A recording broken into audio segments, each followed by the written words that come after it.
Hi, my name is Lindsay McGee and I am the Waiver Manager at the Bureau of Developmental Services, BDS.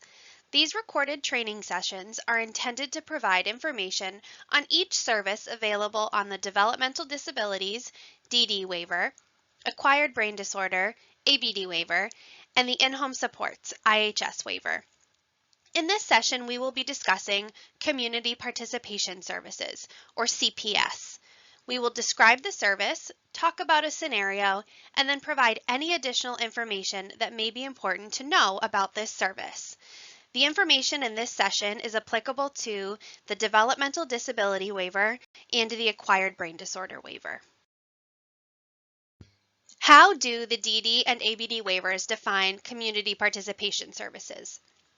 The waivers define community participation services as services that are provided as part of a comprehensive array of community-based services for individuals with developmental disabilities that include the following: assist the individual to attain, improve, and maintain a variety of life skills, including vocational skills; emphasize, maintain, and broaden the individual's opportunities for community participation and relationships; support the individual to achieve and maintain valued social roles, such as of an employee or community volunteer; and promote personal choice and control in all aspects of the individual's life and services, including the involvement of the individual, to the extent they are able, in the selection, hiring, training, and ongoing evaluation of their primary staff in determining the quality of services.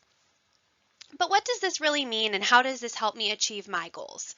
Community participation services help people with developmental disabilities learn important life skills, join in community activities, and take on meaningful roles within their communities and make decisions about their care and support. This service can be provided in a variety of different ways and in a variety of different locations and settings. Some people may access this service 5 days a week, while others may access it less than that. Some people may have one-to-one support where they only have one staff with them, where other people may go out in the community with a group and one staff.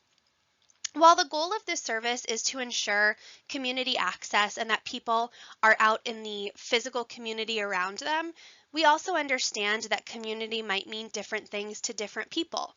Online communities might be very important to you and a big part of your life as well.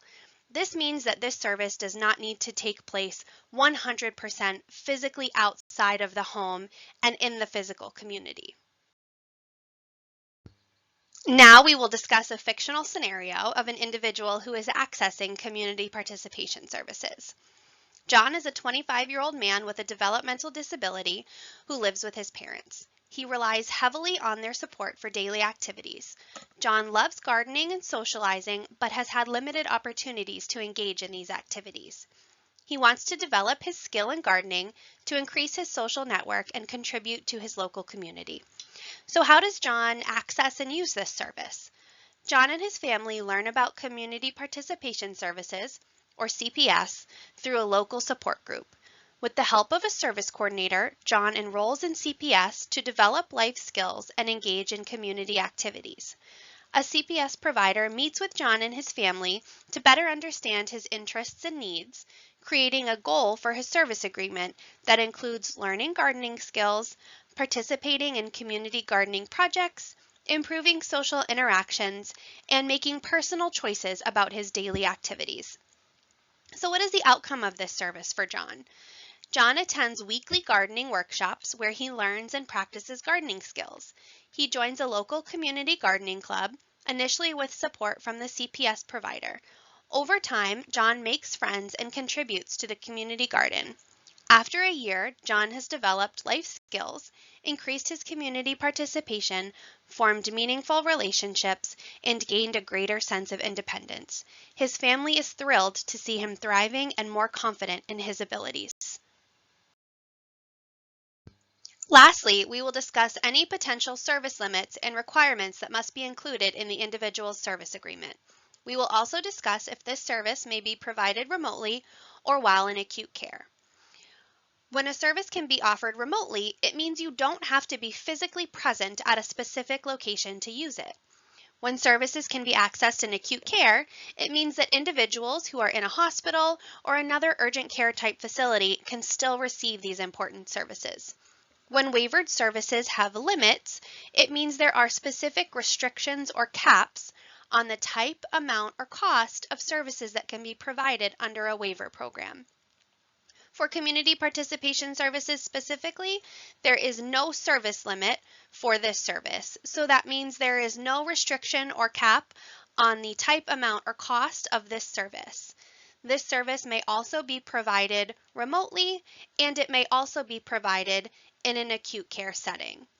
For requirements in the individual service agreement, the service agreement needs to identify the desired goals and outcomes for the individual over the coming year. Thank you. If you have any additional questions regarding community participation services, please email bds@dhhs.nh.gov.